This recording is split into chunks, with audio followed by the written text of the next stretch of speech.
बहू, शायद तुमने मुझे हल्के में ले लिया। सच दीदी, तुम्हें देख कोई भी नहीं कह सकता कि अब तुम सास बनने जा रही हो। फुर्ती इतनी कि अच्छी अच्छी जवान लड़कियां भी गच्चे खा जाए। वैसे एक तरह से ठीक ही है, अपने हाथ पर चलाते रहो तो किसी के भरोसे नहीं रहना पड़ता। पर एक बात कहूँ जीजी, अब ना आपके आराम के दिन आ गए हैं। अब बहू आ रही है, अब थोड़ी अपनी सेवा का मज़ा ले लेना। क्यों छोटी, बिल्कुल सही कह रही हूँ ना मैं? रजनी ने खिलखिलाते हुए अपनी बहन आशा से कहा।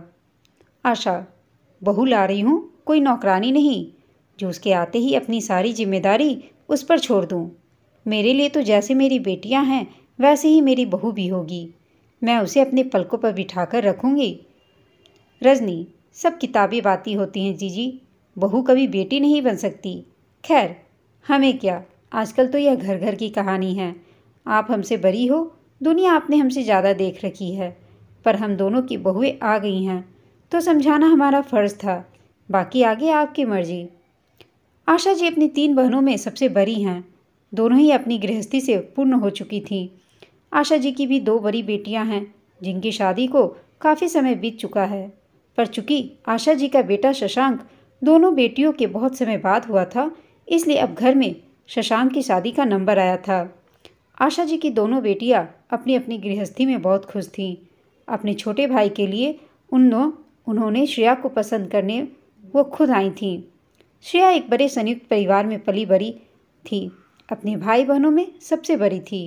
परिवार का ख्याल, आदर, मान सम्मान अच्छे से कर पाएंगी, यही सोचकर अपने बेटे शशांक के लिए श्रेया को पसंद किया था आशा जी ने।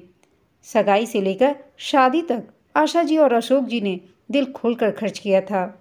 एक एक चीज़ श्रेया को अपने साथ खुद ले जाकर उसकी पसंद से दिलवाई गई थी। श्रेया भी इतना प्यार करने वाला परिवार पाकर बहुत खुश थी। शादी खूब धूमधाम से संपन्न हुई। कुछ दिन तक अपनी नई भाभी के साथ समय बिताने के बाद उनकी दोनों बेटियां भी अपने अपने घर रवाना हो गई। पर जैसा सोचा था वैसा उसके विपरीत ही निकला।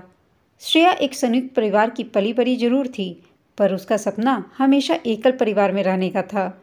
उसे एकांत बहुत पसंद था।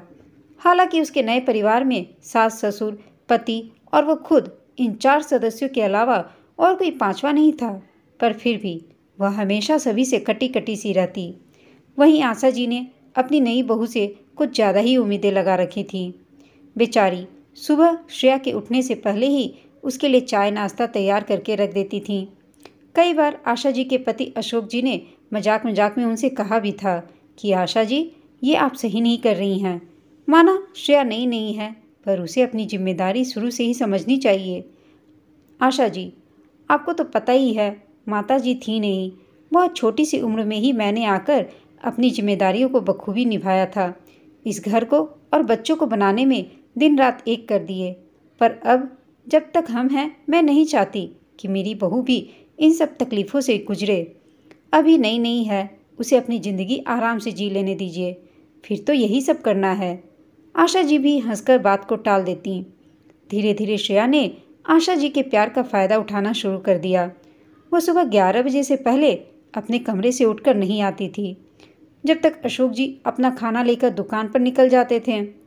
रात को भी अशोक जी जल्दी ही खाना खा लेते थे और श्रेया अपने और शशांक के लिए कभी बाहर से खाना ले लेती तो कभी होटल से ऑर्डर करके ही मंगा लेती। रसोई से निकलकर पार्क में घूमने भी चली जाती।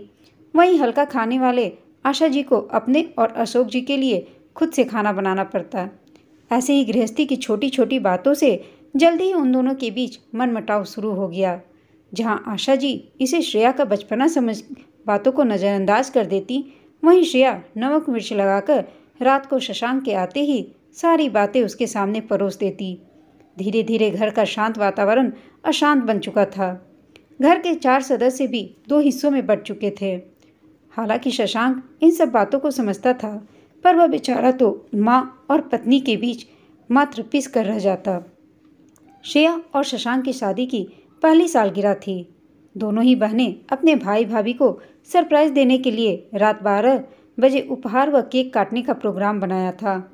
दोनों को एक साथ देख शशांक की तो मानो खुशी का ठिकाना ही नहीं रहा, पर श्रेया, वह तो अपना यह दिन सिर्फ अपने पति के साथ ही मनाना चाहती थी, इसलिए अनमने ढंग से ही वो केक काटने की रस्म में शामिल हो गई। श्रेया, मुझे ये दिखावा बिल्कुल पसंद नहीं। अपनी बहनों से कह देना कि अगली बार समय देखकर आया करे। पूरी नींद खराब कर दी। श्रेया को उसकी पहली वर्षगांठ का तोहफा देने जब वह उनके कमरे में की तरफ आई, तब श्रेया के मुंह से इस प्रकार के शब्द सुनकर मानो आशा जी पर वज्रपात सा हो गया। जिसे वो बेटी बेटी कहते नहीं थकती, आज वही उनकी बेटियों को अपने ही घर आने के लिए भी समय का नियम बता रही है। आशा जी गुस्से में अपने कमरे में चली आईं। सोची ना समझ है, अभी वो परिवार के महत्व को नहीं पहचानती, और फिर तुम ही तो कहती हो कि धीरे धीरे सीख जाएगी। फिर अब गुस्सा करने से क्या फ़ायदा। सारी बात जानने के बाद अशोक जी ने आशा जी को समझाया। शायद गलती मेरी ही थी।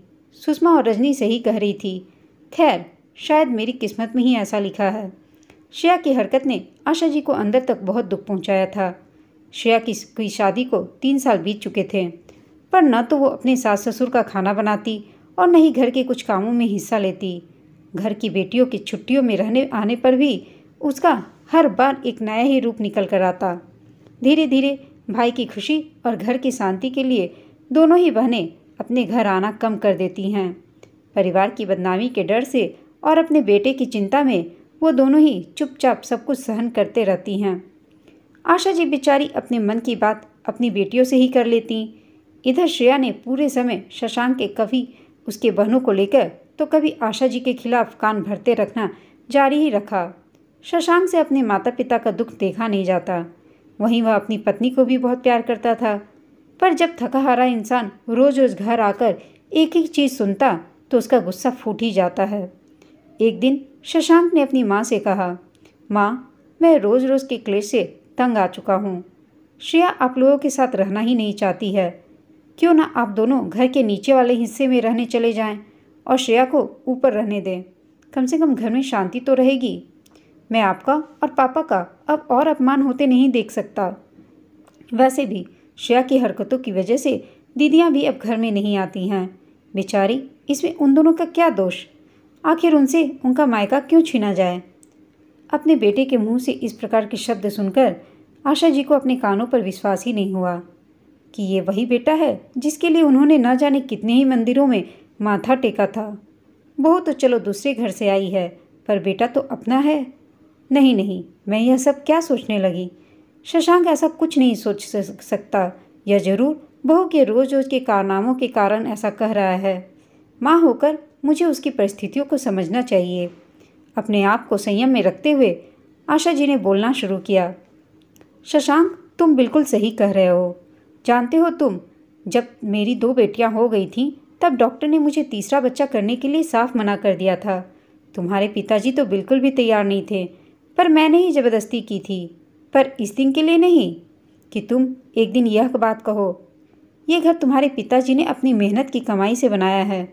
न तो मैं नीचे वाली मंजिल पर रहने जा रही हूँ और न ही तुम ऊपर। बहुत हुआ, तुम दोनों अपना इंतजाम कहीं और कर लो। अपने बेटे के लिए हर समय जान हाजिर करने वाली आशा जी इस प्रकार का भी निर्णय कोई लेंगी, यह श्रेया ने कभी अपने सपने में भी नहीं सोचा था।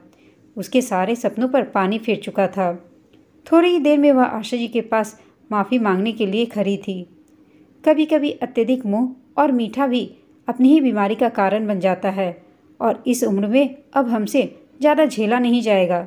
तुम हमारे लिए पहले भी लाडली बहू थी और आगे भी रहोगी, पर मैं तुम्हारी सास हूँ, तुम्हारे पति की माँ, जो उसे जन्म देने के लिए अगर दुनिया से लड़कर कष्ट सहकर दुनिया में ला सकती है तो उसके बिना भी रह सकती है। आगे से कभी भी एक माँ को कमज़ोर मत समझना, आशा जी ने अपनी बहू श्रेया को बताया। साथ ही यह भी कहा कि माँ का दिल था जल्दी ही पसीज गया।